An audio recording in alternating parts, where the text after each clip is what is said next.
Acid વર્ષાનું મુખ્ય કારણ શું છે? એસિડ રેઇનનું મુખ્ય કારણ શું છે?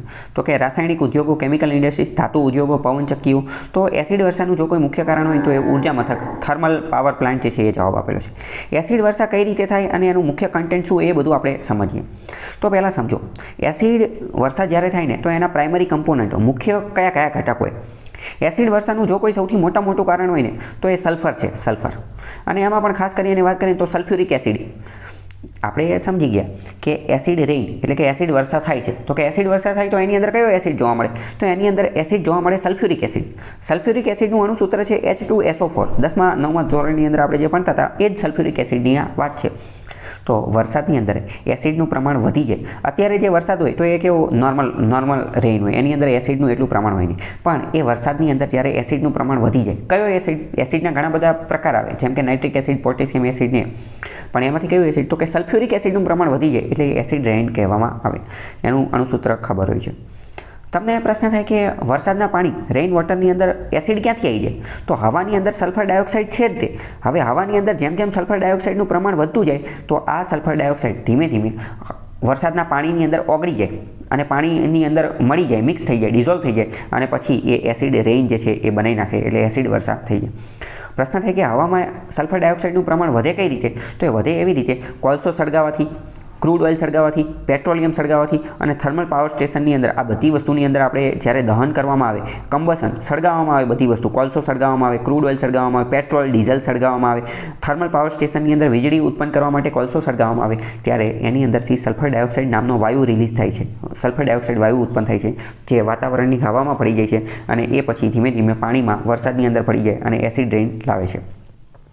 એ જો એનું સૂત્ર પણ આપેલું છે H2SO2 સલ્ફર ડાયોક્સાઇડના 2 અણુ અને ઓક્સિજનના 2 અણુ, આ બંને ભેગા થઈ અને જે છે એ H2SO4 જે છે બનાવવાનું કામ કરે છે.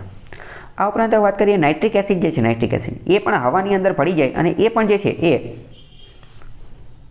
એસિડ રેઇન, એસિડ વર્ષા લાવવાનું કામ કરે છે. તો કે એસિડ રેઇનના મુખ્ય 2 પરિબળો, એક તો કયા? તો કે સલ્ફ્યુરિક એસિડ અને બીજું કયું? તો કે નાઇટ્રિક એસિડ. તો તમને પ્રશ્ન થાય નાઇટ્રિક એસિડ કઈ રીતે બને છે? સલ્ફ્યુરિક એસિડ SO2 સલ્ફર ડાયોક્સાઇડમાંથી બનતો હતો. તો નાઇટ્રિક એસિડ શેમાંથી બને છે? તો કે NOx માંથી, નાઇટ્રોજન ઓક્સાઇડમાંથી.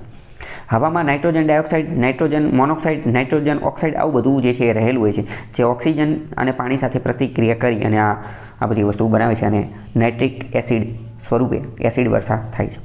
નાઇટ્રિક એસિડ ક્યાંમાંથી નીકળે? તો એ ખાસ કરીને વ્હીક્યુલર એમિશન, વાહનના જે ધુમાડામાંથી, વાહનની અંદરથી જે ધુમાડા નીકળે, વાહનોના ઉત્સર્જન એનીથી, ફોસિલ ફ્યુલ, અશ્મિજન્ય બળતણમાંથી, કોલસો અને ક્રૂડ ઓઇલની એ બધામાંથી, વીજળીના ચમકારા એ બધાની અંદરથી નાઇટ્રિક એસિડ જોવા મળે છે.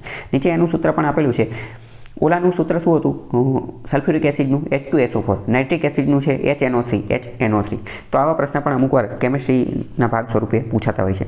તો એસિડ વર્ષામાં મુખ્યત્વે કયા એસિડ હોય? સલ્ફ્યુરિક એસિડ અને નાઇટ્રિક એસિડ, H2SO4 અને HNO3. આ બધા પ્રશ્નો પૂછાતા હોય છે. આ ઉપરાંત અમુક વાર કાર્બનિક એસિડ પણ જોવા મળતું હોય. કાર્બનિક એસિડ, સલ્ફ્યુરિક એસિડ અને નાઇટ્રિક એસિડ એ મુખ્ય પરિબળો હતા એસિડ રેઇનની અંદર. અને અન્ય માઇનોર કમ્પોનન્ટ કયા છે? તો કે કાર્બોનિક એસિડ એટલે કે H2CO3 એ પાણીની, કાર્બન ડાયોક્સાઇડ અને પાણી બંને ભેગા થઈ, કાર્બન ડાયોક્સાઇડ અને પાણી ભેગા થઈ અને કાર્બોનિક એસિડ બનાવી દે. તો એ એના માઇનોરને હોય છે. આ ઉપરાંત Fe એટલે લોખંડ, Mn ઝિંક, આ બધા પણ જળની અંદર દાવી થઈ અને એસિડ બનાવતા હોય છે. મોસ્ટ ઇમ્પોર્ટન્ટ, સમુદ્રની એસિડિકતા વધી રહી છે. અમુક વાર એવો પ્રશ્ન પણ પૂછાતા હોય કે સમુદ્ર જે છે, સમુદ્રના પાણીની અંદર એની એસિડિકતા જે છે વધી રહી છે. તો સમુદ્રના પાણીની એસિડિકતા વધી રહી હોય ને તો એનું મુખ્ય કારણ આ જ છે. એનું મુખ્ય કારણ કાર્બનિક એસિડ છે. કેમ? કારણ કે પાણી કાર્બન ડાયોક્સાઇડ સાથે પ્રતિક્રિયા કરી અને કાર્બોનિક એસિડ બની જાય છે, H2CO3, અને આ કાર્બોનિક એસિડ સમુદ્રની અંદર જતું રહે છે.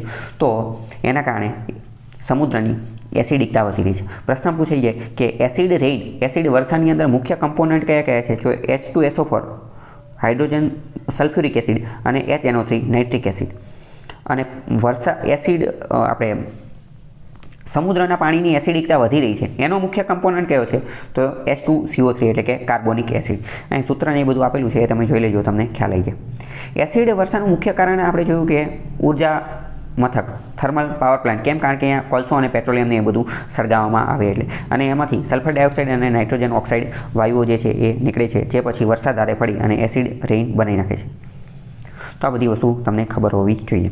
આ ઉપરાંત વાત કરીએ કે ધાતુ ઉદ્યોગમાંથી પણ SO2 છોડે છે, પણ એ એટલું બધું હોતું નથી, એ ઓછી માત્રામાં હોય છે. સૌથી વધુ થર્મલ પાવર પ્લાન્ટ કે જ્યાં વીજળી બનાવવામાં આવે ત્યાંથી જ એનાથી જે સલ્ફર ડાયોક્સાઇડનું, નાઇટ્રોજન ઓક્સાઇડનું અને એનું એમિશન ઉત્સર્જન થાય એના કારણે એસિડ રેઇન જોવા મળે છે.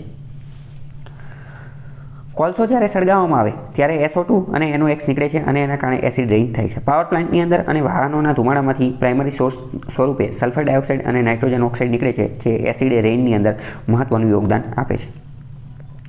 તો અત્યંત મહત્ત્વનો ટોપિક હતો એસિડ રેઇન, તો એ તમને ખ્યાલ હોવો જોઈએ. એસિડ રેઇન જેવો જ એક બીજો ટોપિક છે